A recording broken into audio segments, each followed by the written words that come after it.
یہ میرے قائد کی جیتی جاگتی تصویر ہے، شاعر مشرق کے خوابوں کی ہنسی تعبیر ہے، یہ وطن پیارا وطن سرمایہ، یہ میرے قائد کی جیتی جاگتی تصویر ہے، شاعر مشرق نقشہ بدل کے رکھ دیا اس ملک کا تو، آیا تھا محمد کا لکھا تیرے سر پہ، دنیا سے کہا تو نے کوئی ہم سے نہ الجھے، لکھا ہے اس زمین پہ شہیدوں نے لہو سے، آزاد ہیں آزاد رہیں گے یہ مسلمان، قائد اعظم تیرا احسان ہے، احسان تیرا احسان ہے، تیرا احسان۔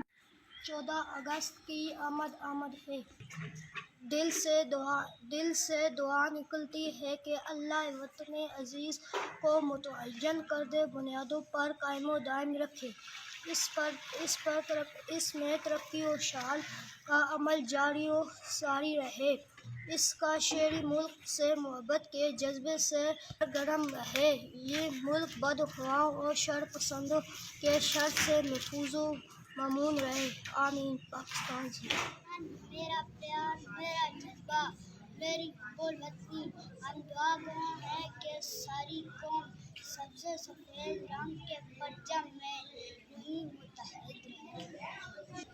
پاکستان زندہ باد۔ ہیں کہ 14 اگست کا ذکر صرف کتابوں اور ایک دن تک محدود نہیں رہے گا، بلکہ ہر شخص وطن عزیز کا ایک سچا سپاہی بنے گا، صرف جھنڈوں پر اکتفا نہیں کرنا پڑے گا، بلکہ معاشی وسائل سے خوشحال پاکستان میں سانس لے رہے ہوں گے، اور ایسا جشن آزادی ملے گا جس کی شان و شوکت دشمن کو ہلا کر رکھ دے۔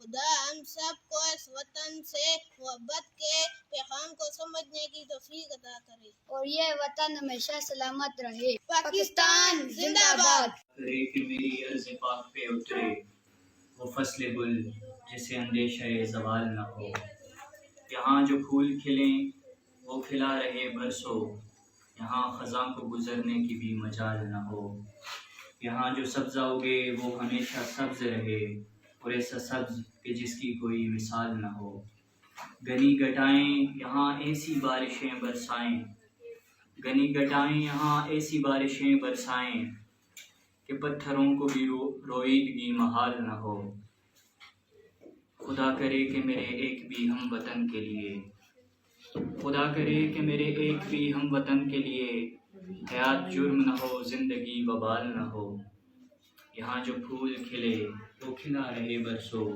یہاں خزاں کو گزرنے کی بھی مجال نہ ہو۔